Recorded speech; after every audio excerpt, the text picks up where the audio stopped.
I'm Suzie Mac and this is Undersound TV. I'm here with the extremely talented Amy Hawthorn. Hello. Hello Amy. Hi. This is your first interview ever?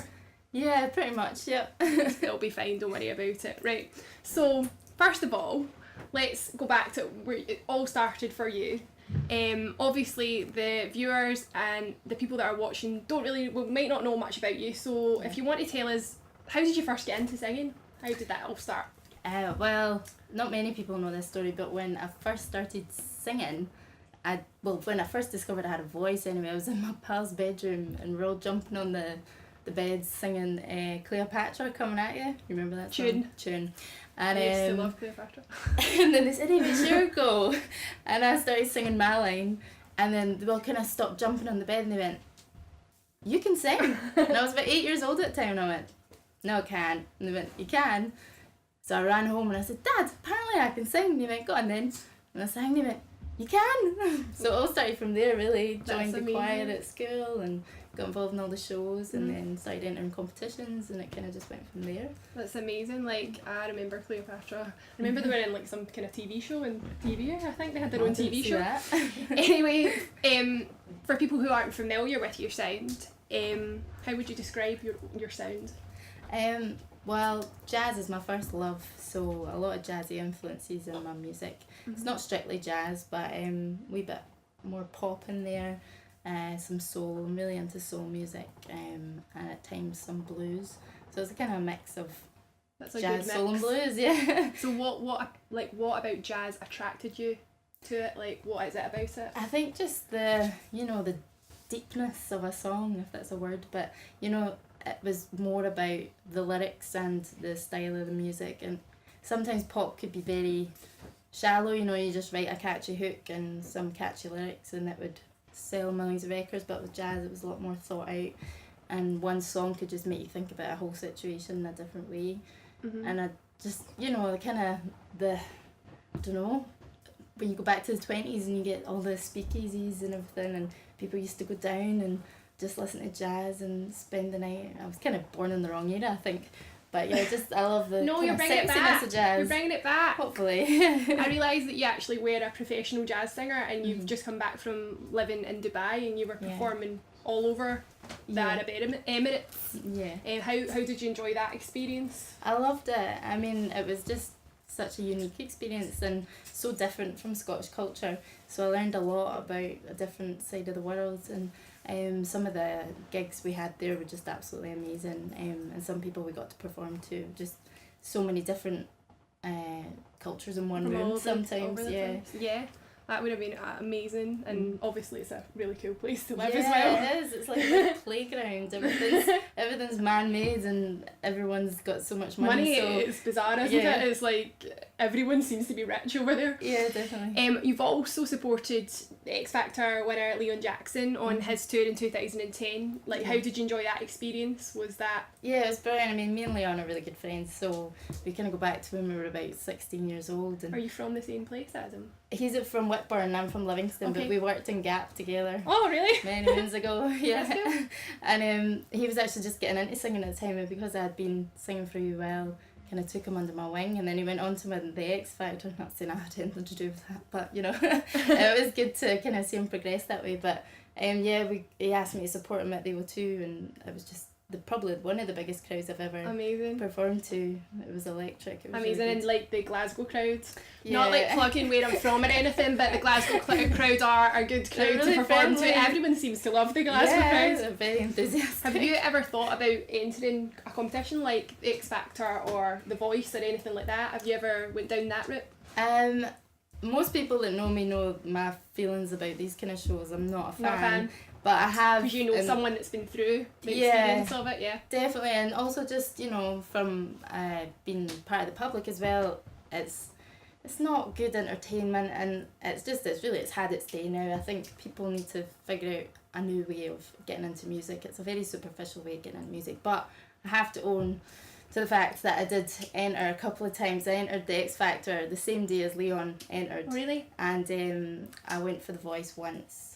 Through one of my agents. I went just to see what it would be like, and both times I didn't make it through, but it just shows you that even people that are in the industry doing really well can't Yeah. make it in these competitions sometimes. From my perspective, I think that I think that musicians from the old school era, they work really hard, and it's like too fast. Like it's like too quick for someone. One day you're just nobody, and then the next day you're super famous. And I think it's probably better as a musician, as an artist, to like work your way. Work the scene. Yeah, to work your way through and get experience, and then you're better. You're going to be a better musician overall. Yeah. You know, the way you're doing it is the way that you should be doing it. Definitely. So your debut single, Hungry for You, it was released on the 21st of November, and it went straight to number 1 on the jazz iTunes chart. Yeah. Congratulations. Thank you. Who or what inspired you when you were writing the lyrics for it? No, I'm not trying to be nosy or anything, but you know, Hungry for You.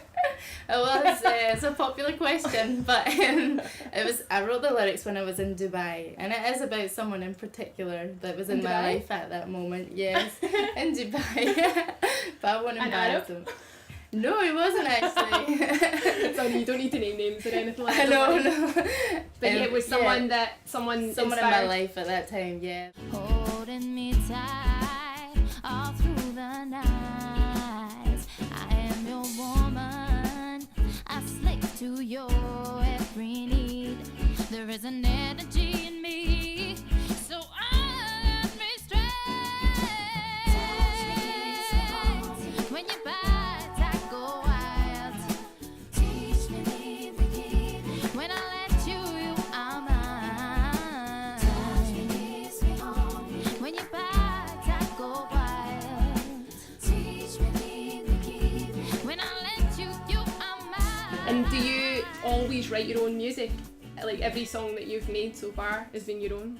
Yeah, I mean, a lot of the things that are on YouTube or whatever, people will be seeing me do a lot of covers. But that's basically because people have requested me to sing those songs for them, and I did a lot of covers when I was in Dubai because people were, can you sing this song or that song? Yeah. But it's really now's the point. Any original songs in the past have all been written by myself, obviously, but now is the time to really get back into the original music, and so Hungry for You was a good step back into it.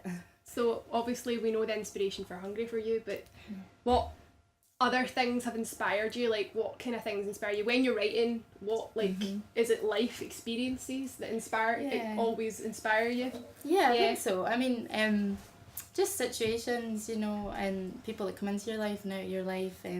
But sometimes I can write a song and it's got nothing to do with me or the people around me. It's just some lyrics have come into my head that I thought sound quite nice, and I've just written them down, and then they've progressed into a song.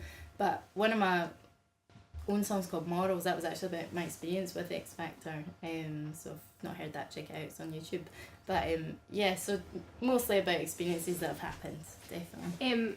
The video for your Hungry for You is really cool, but I noticed in it you're playing like a tiny guitar, which is it's a ukulele. A ukulele called Sheila. Can you play Sheila the ukulele? Yes. Was getting played, but in the video,